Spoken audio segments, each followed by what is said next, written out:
বরিশালের planet park থেকে যুক্ত হচ্ছেন সহকর্মী শফিক মুন্সি। শফিক, বিনোদন কেন্দ্রে দর্শনার্থীদের ভিড় কেমন দেখছেন এবং কর্তৃপক্ষ তাদের জন্য কি ধরনের ব্যবস্থা রেখেছে জানাবেন। অরিন, আপনি আসলে যেমনটি বলছিলেন যে ঈদের ছুটি উপলক্ষে সাধারণ যে মানুষ বরিশালের যে বিনোদন কেন্দ্রগুলো আছে সেগুলো আসলে ভিড় করা শুরু করেছে। আজকে শুক্রবার হয় এবং জুমার নামাজ থাকায় এখন কিছুটা ভিড় কম হলেও এই নামাজ শেষে হয়তো বা আরো বেশি হবে, এমনটাই আসলে জানিয়েছেন কর্তৃপক্ষ। বরিশাল নগরের প্ল্যানেট পার্কে শিশু এবং কিশোরদের দেখা গেলেও সাধারণত অন্য যে জায়গাগুলো আছে, বিশেষ করে বঙ্গবন্ধু উদ্যান, বেলস পার্ক, মুক্তিযোদ্ধা পার্ক, স্বাধীনতা পার্ক, 30 গোডাউন, এই জায়গাগুলো আসলে তরুণ তরুণীদের জায়গাটা আসলে বেশি। আমরা মূলত এই জায়গাগুলো নিরাপত্তার জন্য আসলে কতটুকু কি ব্যবস্থা নেওয়া হয়েছে সে ব্যাপারে আমাদের বরিশাল মেট্রোপলিটন পুলিশের ঊর্ধ্বতন কর্মকর্তা জনাব এডিসি ফজলুল করিমের সাথে কথা বলবো। তিনি একটু আমাদেরকে জানাবেন, আমরা সরাসরি সম্প্রচারে আছি, যে কি ধরনের নিরাপত্তার ব্যবস্থা আসলে রাখা হয়েছে এই দর্শনার্থীদের জন্য। ধন্যবাদ আপনাকে। বরিশাল মেট্রোপলিটন পুলিশের কমিশনার স্যারের নির্দেশনায় আমরা ঈদকে ঘিরে যে পরিকল্পনা এবং দর্শনার্থীদের যে আগমন বিভিন্ন পার্কে, বিনোদন কেন্দ্রগুলোতে আমরা নতুন আঙ্গিকে সাজিয়েছি।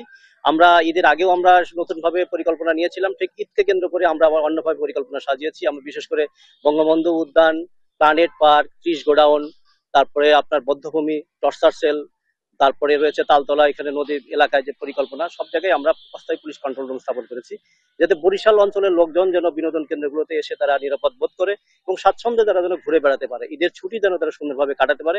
এই জন্য বরিশাল মেট্রোপলিটন পুলিশের পক্ষ থেকে আমরা সকল ধরনের প্রস্তুতি যেটা আমরা সেটা নিয়েছি। আপনারা দেখতে পাচ্ছেন যে সকাল থেকেই কিন্তু আজকে শুক্রবার বেশ লোকজন কিন্তু আসা শুরু করেছে। আর গতকালে কিন্তু উপচে পড়া ভিড় ছিল, আমাদের সব জায়গায় নিরাপত্তা ছিল। এখন পর্যন্ত কোনো ধরনের কোনো অপ্রীতিকর ঘটনা আমরা পাইনি। আশা করছি যে ঈদের সময় যেটা ছুটি যেটা রয়েছে, এই এলাকার মানুষ অত্যন্ত সুন্দরভাবে স্বাচ্ছন্দ্যভাবে বিনোদন কেন্দ্রগুলোতে ঘুরে বেড়াতে পারবে এবং আমরা বরিশাল মেট্রোপলিটন পুলিশের পক্ষ থেকে সবসময় তাদের সেবায় নিয়োজিত রয়েছি। যে আমরা আসলে যেমনটা দেখছিলেন যে বরিশালের যে বিনোদন কেন্দ্রগুলো আছে সেইগুলো কিন্তু পুলিশি নিরাপত্তা সহ অন্যান্য যে ব্যাপারগুলো আছে, যাতে নির্বিঘ্নে আসলে ঈদ উদযাপন করতে পারে, প্রিয়জন এবং স্বজনদের সাথে সময় কাটাতে পারে, সেই ধরনের সকল ব্যবস্থাই নেওয়া হয়েছে। আমরা যদি আরেকটু আসলে উল্লেখ করি, বরিশাল মেট্রোপলিটন পুলিশের পক্ষ থেকে কিন্তু নগরী জুড়ে আসলে চেকপোস্ট বসানো হয়েছে সব জায়গায়, যে কোনো অনাকাঙ্ক্ষিত পরিস্থিতি এড়ানোর জন্য কিন্তু তারা প্রস্তুত আছেন। আমরা এছাড়া বরিশাল বিশ্ববিদ্যালয়, বিএম কলেজ এবং বরিশাল কলেজ এরিয়ায় কিন্তু এই ঈদ উপলক্ষে আসলে মেলার আয়োজন করা হয়েছে এবং একই সাথে সেই জায়গাগুলোতেও কিন্তু মানে দর্শনার্থীদের অনেক ভিড় থাকবে। তো ওই ভিড়ের আসলে যেন খুব সুন্দরভাবেই তারা নির্বিঘ্নে ঈদ উদযাপন করতে পারে, সেই জায়গাগুলো কিন্তু আসলে দেখছে বরিশাল সিটি কর্পোরেশন কর্তৃপক্ষ।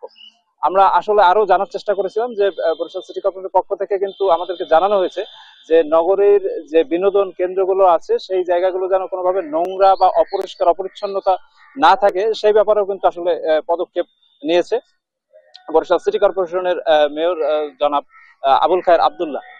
এছাড়া মোটামুটি এই ছিল আসলে আমার কাছে বরিশাল থেকে বিনোদন কেন্দ্রে উপচে পড়া ভিড় এবং সাধারণ দর্শনার্থী যারা, তাদের ঈদের ছুটি কেমন কাটছে সেই খবর। অরিন।